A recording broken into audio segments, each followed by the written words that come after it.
Certaines phrases se présentent avec douceur, mais laissent derrière elles une empreinte subtile dans l'esprit, comme un voile léger qui tarde à se lever. Vous les entendez et vous continuez votre journée, puis quelque chose grince à l'intérieur, une tension discrète, un doute qui n'avait pas de nom. Ce sont ces mots-là que nous allons explorer ensemble, non pour juger, mais pour comprendre ce qui se joue dans le cœur, dans le corps et dans l'espace fragile entre deux personnes. Avez-vous déjà repensé à une discussion en vous disant « je ne sais pas pourquoi, mais cette phrase m'a blessé », alors qu'elle semblait anodine. Quand ce malaise persiste, il raconte souvent une histoire, celle de limites franchies en douceur, de responsabilités esquivées, de pouvoirs cachés derrière des sourires.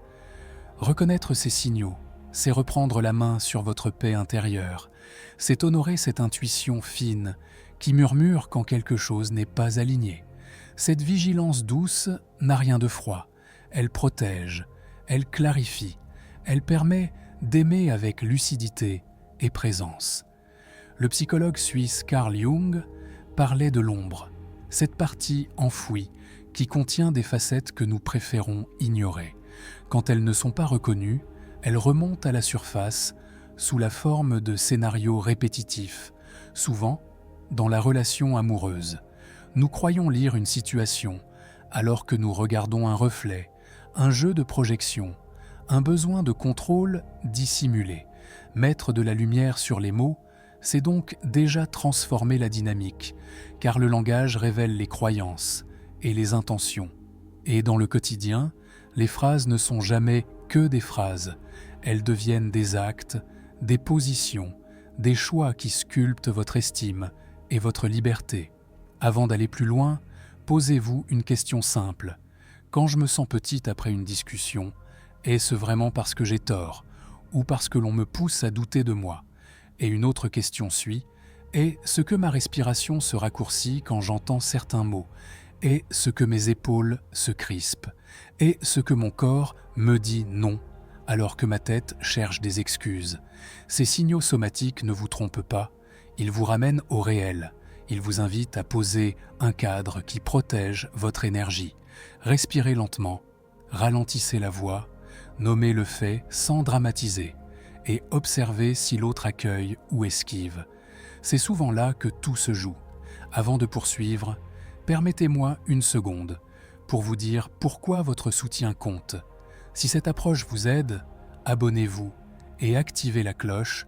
Cela aide réellement cette chaîne et nous permet de vous proposer un contenu régulier et vous serez prévenu dès la prochaine vidéo. Revenons aux formulations qui doivent vous alerter, non pour déclencher des conflits, mais pour rétablir de la vérité dans l'échange. La première phrase, qui doit immédiatement attirer votre attention, est celle-ci. « Tu dois m'accepter comme je suis ». Entendue dans une relation saine, cette idée rappelle le respect de la singularité, mais associée à des comportements blessants, elle devient un bouclier contre toute remise en question. Carl Jung rappelait que la croissance naît quand l'on cesse de se raconter des histoires. L'intégration de l'ombre commence au moment où l'on accepte d'observer ses angles morts. Accepter une personne ne signifie pas tolérer l'intolérable. Accepter n'est pas renoncer à se respecter. Concrètement, quand vous entendez ce refrain après une remarque posée, demandez calmement « Que mets-tu derrière cette phrase ?» et « Que fais-tu pour prendre soin de ce qui fait souffrir entre nous ?» Proposez un cadre simple « J'entends ta sensibilité et j'ai besoin d'actions concrètes qui montrent une volonté d'évoluer. » S'il n'y a jamais d'acte, vous avez déjà votre réponse. Ne compensez pas à la place de l'autre. Vous n'avez pas à ramer seul pendant que l'on regarde la rive. Une relation mature demande 2 avirons tenus par 2 personnes présentes. La deuxième phrase, qui doit immédiatement vous alerter, est « Toutes mes ex étaient folles, toxiques ». Au-delà du récit, c'est le scénario qui compte. Si toutes les histoires ont la même fin, où est la part de responsabilité personnelle? La philosophie stoïcienne rappelle que ce qui trouble n'est pas l'événement, mais l'interprétation. Quand l'on se place toujours en victime, L'on évite la rencontre avec sa propre contribution. Posez une question ouverte. Qu'as-tu appris de ces expériences? Qu'as-tu changé chez toi depuis? Si la réponse évite systématiquement l'introspection, si l'on dénigre en bloc les femmes du passé, attendez-vous à être un jour ajouté à cette liste. Vous n'êtes pas là pour devenir thérapeute malgré vous, vous n'avez pas à réparer un scénario que l'autre refuse d'examiner. Protégez votre énergie, demandez des faits, écoutez les silences, observez ce qui est assumé, observez ce qui ne l'est jamais. La troisième phrase, particulièrement insidieuse, est « Si tu m'aimais vraiment, tu ferais ce que je demande ». Sous le vernis de la tendresse, voilà un chantage. La demande n'est plus une demande, elle devient une condition. L'amour n'a pas besoin de soumission, il a besoin de consentement et de liberté. Quand la culpabilité s'installe, la relation glisse vers un échange inégal. Chaque concession nourrit la suivante, et l'on s'éloigne de soi sans s'en rendre compte. Votre réponse peut rester simple et ferme. J'entends ton besoin, je décide selon mes valeurs, mon oui a de la valeur parce que j'ai le droit de dire non. Si la personne insiste, nommez le mécanisme, je ne souhaite pas que l'amour soit utilisé pour me faire céder. Discutons de la demande, pas de ma loyauté. Ce cadre n'est pas froid, il est courageux, il permet une parole claire, il décourage les jeux de pouvoir. La quatrième phrase, encore plus corrosive, subtile mais cruelle, est « Tu n'es pas assez pour moi ». Cette phrase vise le noyau de votre estime. Elle tente d'installer un doute durable, elle veut vous faire courir après une reconnaissance toujours déplacée plus loin. Dans la majorité des cas, ce jugement parle davantage du vide intérieur de celui qui parle que de votre valeur réelle. Ne vous engagez pas dans le concours impossible de la perfection. Vous perdriez toujours, car le seuil bouge sans cesse. Rappelez-vous calmement vos appuis, vos qualités, vos engagements, votre façon de prendre soin de vous et de ceux que vous aimez. Transformez le regard posé sur vous en regard posé sur vous-même, c'est-à-dire un regard solide et tendre, ancré dans vos actions et dans votre cohérence. Si l'on persiste à vous comparer ou à vous diminuer, sortez du jeu, non par orgueil, mais par respect pour ce que vous construisez jour après jour. Votre paix intérieure vaut plus qu'une validation instable.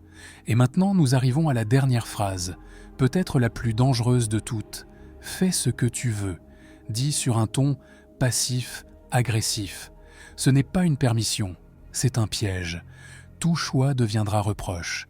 La réponse la plus saine consiste à rester fidèle à votre décision, sans provocation, sans justification, en invitant l'autre à exprimer clairement ce qu'il ressent. Vous pouvez dire « Je sens de la tension ». Si tu as un besoin précis, formule-le, sinon je continue ce que j'avais prévu. La clarté apaise, l'ambivalence enflamme et la lassitude finit par tout recouvrir. Une relation sereine repose sur des mots simples, des demandes directes, des non respectueux, des oui qui engagent. Dans la vie de tous les jours, ces dynamiques se glissent dans des scènes très ordinaires. Un dîner au restaurant où l'on vous coupe la parole à chaque anecdote. Un dimanche matin où l'on se moque de votre manière de vous habiller. Un trajet en voiture où la personne commence à critiquer votre famille, votre travail, vos choix de santé, puis vous accuse d'être susceptible quand vous posez une limite. Rappelez-vous alors 3 gestes concrets. D'abord, respirez profondément pour sortir du réflexe de défense. Ensuite, reformulez ce que vous entendez pour clarifier. Enfin, posez une demande nette et courte. Par exemple, quand tu dis cela, je me sens rabaissé. J'ai besoin que tu me parles avec respect. Si cela continue, je termine la conversation et je reprendrai plus tard. Gardez votre voix posée, gardez votre posture ouverte, regardez droit devant si l'émotion monte, laissez passer la vague, revenez à votre centre. Votre corps est un baromètre précieux. Quand quelque chose n'est pas juste, il vous envoie des signaux. Épaules dures, ventre serré, gorge étroite, respiration courte, mains froides. Accordez-vous des micro-pauses, buvez un verre d'eau, étirez la nuque, marchez quelques minutes, nommez à voix basse ce que vous ressentez. Ce simple rituel ramène du calme et facilite la parole. Il vous évite les explosions qui vous laissent épuisé après coup. Le calme n'est pas une absence d'émotion, c'est une souveraineté, un espace stable d'où part une parole ferme et claire. En matière de psychologie, il est utile de reconnaître les mécanismes cachés derrière certaines formulations. La projection transforme un conflit interne en accusation externe. La personne dépose sur vous ce qu'elle refuse de voir en elle. La déresponsabilisation nie sa part d'action. Rien n'est jamais de sa faute. Tout vient d'ailleurs. Le chantage émotionnel exploite votre désir d'harmonie. Il associe amour et obéissance. La communication passive-agressive entretient le flou. Elle vous pousse à deviner, puis vous reproche d'avoir mal deviné. Identifier ces mécanismes ne sert pas à étiqueter, cela sert à agir avec discernement. Voici des pistes pratiques pour reprendre la main sans violence. Précisez vos limites en amont, dites ce que vous acceptez et ce que vous refusez en une phrase courte. Remplacez les justifications longues par des formules brèves. Je ne suis pas disponible. Je choisis autre chose. Je n'ai pas envie aujourd'hui. Appuyez-vous sur des rituels de recentrage, respiration lente, marche rapide, écriture de quelques lignes. Différez une décision quand la pression monte. Je répondrai demain. Nous en reparlerons après le dîner. Le différé diminue l'emprise des urgences fabriquées. Dans la culture française, nous aimons les bons mots. Pourtant, l'intimité réclame surtout de la précision. Choisissez la clarté, la nuance et une bienveillance ferme. Quand une phrase vous blesse, vérifiez l'intention, l'effet, la répétition. Expliquez l'impact, redites le besoin, ajustez ensuite la distance. Cette règle simple protège votre énergie et responsabilise l'autre. Il est tentant de croire que l'amour guérira tout, mais l'amour sans limite claire s'épuise vite. Un cadre bienveillant rend l'amour plus solide. Il met chacun devant sa part. Il évite de transformer l'affect en instrument de pouvoir. Quand vous tenez votre cadre, vous n'êtes pas dur, vous êtes fiable. Quand vous posez un non, vous n'êtes pas froide, vous êtes cohérente. Votre douceur gagne en force quand elle s'appuie sur des choix stables. Parlons maintenant du lien à soi, car toute relation commence là. Chaque matin, offrez-vous un moment de recentrage. 3 minutes suffisent. Asseyez-vous, posez une main sur le ventre, une main sur la poitrine. Inspirez par le nez, soufflez longuement par la bouche. Laissez la respiration devenir un peu plus ample. Demandez-vous, de quoi ai-je besoin aujourd'hui? Qu'est-ce que je veux protéger? Qu'est-ce que je veux nourrir? Écrivez 3 lignes, une intention, une limite, un geste de soin pour le corps. Ce rituel minuscule influence vos décisions tout au long de la journée. Il vous aide à rester fidèle à votre boussole. Prenez aussi soin de votre environnement, car il façonne la qualité de vos échanges. Rangez les espaces où vous vivez, gardez votre téléphone hors de la chambre, limitez les notifications le soir, choisissez des moments sans écran à table. La clarté du cadre extérieur soutient la clarté intérieure. Vous gagnez en disponibilité, en patience, en lucidité. Ce sont des choix concrets. Ce sont aussi des preuves d'amour pour vous-même. Quand une relation vous fait douter, sortez marcher, sans objectif, juste pour laisser le corps digérer. La marche met de l'ordre dans les idées. Ralentissez l'analyse, revenez aux faits. Que s'est-il passé? Quels mots exacts ont été prononcés? Quelles actions ont suivi? Notez ce que vous voyez, pas ce que vous espérez, ni ce que vous craignez. Cette rigueur douce allège le mental. Elle réduit la confusion. Elle rend votre parole plus simple et plus forte. Dans la vie, vous n'êtes pas obligé de répondre point par point à chaque phrase qui vous heurte, ni de transformer chaque échange en débat argumenté. La clé, ce n'est pas de tout corriger, mais de rester aligné avec ce que vous savez juste pour vous. Parfois, cela passe par un silence volontaire, parfois par une reformulation calme qui remet les choses à leur place. Ce qui compte, c'est de ne pas laisser des mots chargés de manipulation, d'ironie ou de jugement se loger dans votre esprit, au point de vous faire douter de votre valeur. La réponse la plus puissante n'est pas toujours celle que l'on prononce, c'est celle que l'on incarne dans notre façon de rester fidèle à soi-même, même sous pression. Refuser de jouer le jeu des sous-entendus ou des chantages, c'est déjà rétablir l'équilibre. Et avec le temps, vous découvrez que vous n'avez pas besoin de convaincre ou de vous justifier pour préserver votre dignité. Vous pouvez parfois ressentir de la culpabilité en posant ces limites, c'est normal, surtout si vous avez longtemps confondu amour et adaptation infinie. Rappelez-vous alors cette phrase simple « Je choisis le respect de moi pour mieux aimer l'autre ». Un amour qui me nie n'est pas un amour durable. La culpabilité se calme quand vous alignez vos choix avec vos valeurs. Plus vous pratiquez, plus la voix intérieure gagne en assurance, plus votre posture apaise l'environnement. Dans certains cas, les paroles piégées s'arrêtent quand vous tenez le cadre. Dans d'autres cas, elles redoublent. Si la répétition devient la règle, l'éloignement devient une preuve de respect pour vous-même. S'éloigner ne signifie pas haïr. S'éloigner signifie cesser de nourrir une dynamique qui vous abîme. Vous avez le droit de quitter une pièce, de différer une réunion, de mettre fin à un échange, de dire non à un rendez-vous, de refuser un projet commun. Ce droit existe sans justification, il s'exerce avec calme, il s'incarne par des actes sobres. Pour soutenir cette posture, prenez soin de votre hygiène de vie, car le corps influence la clarté mentale. Hydratez-vous, dormez assez, marchez chaque jour, respirez lentement avant un échange difficile. Mangez simplement, limitez les excitants quand l'anxiété monte, offrez-vous des pauses régulières.